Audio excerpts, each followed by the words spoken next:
بسم الله الرحمن الرحیم. د افغان تعلیمي اکاډمي د یوټیوب چینل ګرانو لیدونکو هیله ده چې روغ او جوړ به یاست. موږ د فزیک د عملي تجربو د لړۍ په دوام نن د اووم ټولګي 11مه تجربه ترسره کوو.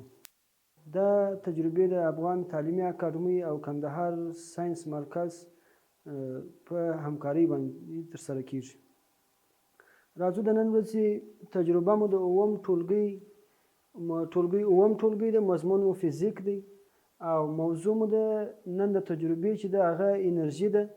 هدف مو د دې تجربې څخه انرژي او د انرژي ډولونه پیژندل دي.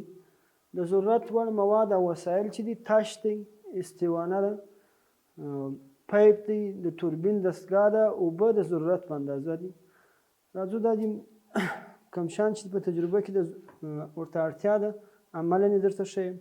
دا د توربین دستګاه ده، پایپ دی، استوانه ده 3 سوري لرونکي، او دا تاش دی او اوبه د ضرورت په اندازه دا موجود دي.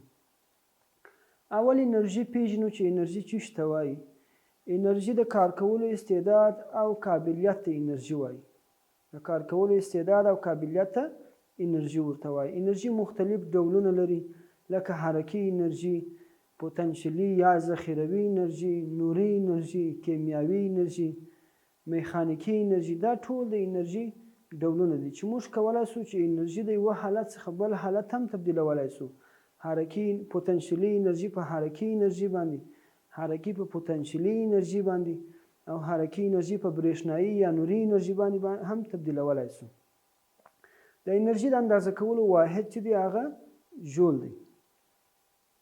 ښه، راځو نو اوس عملاً موږ دا تجربه ترسره کوو چې څنګه پوتنشلي انرژي په حرکي انرژي باندې بدله کړم او حرکي انرژي بیرته په څه شي باندې بدله کړم، په برېښنایي انرژي، او برېښنایي په نوري انرژي باندې څنګه تبدیلوو. دا استوانې ته اوبه ور اچوم. کله چې اوبه د استوانې ته ور واچوو اوبه په دې کې ذخیره کیږي. اوبه کومه انرژي لري؟ ذخیروي یا پوتنشلي انرژي لري. کله چې پایپ کې رایلا کو دغه ذخیروي انرژي په حرکي انرژي باندې بدلیږي. اوبه په پایپ کې راځي پر دې توربین باندې لګیږي. اوبه پر توربین باندې لګیږي، توربین څرخي. کله چې توربین په حرکت باندې راغلی وڅرخېدی، دا بیا په برېښنایي انرژي باندې تبدیلیږي. دلته بیا برېښنایي انرژي جوړوي او برېښنایي انرژي بیرته په نوري انرژي باندې تبدیلیږي. په دې طریقه باندې موږ کولی شو چې انرژي د یوه حالت څخه بل حالت ته واړوو. راځئ ګرانو زده کوونکو اوس به عملاً وګورو چې موږ څنګه حرکي انرژي په پوتنشلي انرژي په حرکي او حرکي په برېښنایي، برېښنایي په نوري انرژي باندې څنګه تبدیلوو. زه دا استوانې ته اوبه اچوم.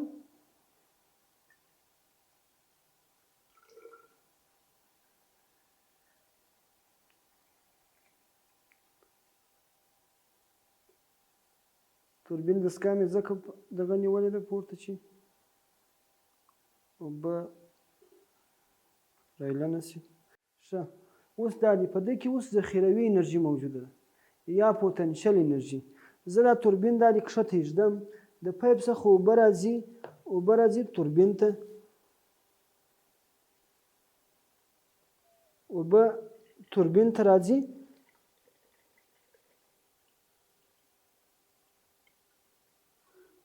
ښه، دا چې دغه استوانه چې د کوچنۍ ده، دلته د اوبو فشار کم دی، نو د توربین یې ونه سوی څرخولی. توربین نشي څرخولی.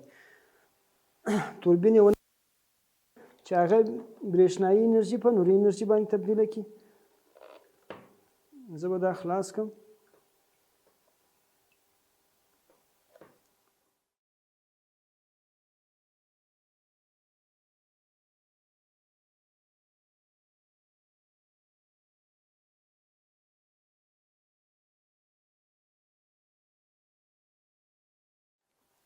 دا چې په د استوانه کې اوبه کمې وي، نو فشار د اوبو کم وي، نه سوی کولی چې د توربین وڅرخي. نو توربین یې ونه څرخوي. نو توربین موږ داسې هم دا څرخولی شو د هوا په شکل واسطه باندې. دا دی ګورې حرکي. دلته بیا اوس زه چې کله په دې کې اوبه کمې، دا بعدي انرژي په حرکي انرژي باندې تبدیلیږي، هغه په برېښنایي انرژي باندې، او په نتیجه کې چې څه لګېږي؟ ګروپ لګېږي. دغه بندونه د اوبو چې تاسو کله ګورئ د اوبو بندونو څخه چې موږ برېښنا ترلاسه کوو هغه هم په اوبو په بندونو کې ذخیره کیږي. بیا چې کله هغه ته توربین بسته کړي اوبه راځي پر توربین باندې لګیږي په همدې شکل باندې برېښنا جوړوي او موږ او تاسو په کورونو او ښارونو کې ورڅخه ګټه اخلو. دا به زموږ د ستاسو د نن ورځې تجربه. تر راتلونکې تجربې مو په الله سپارم.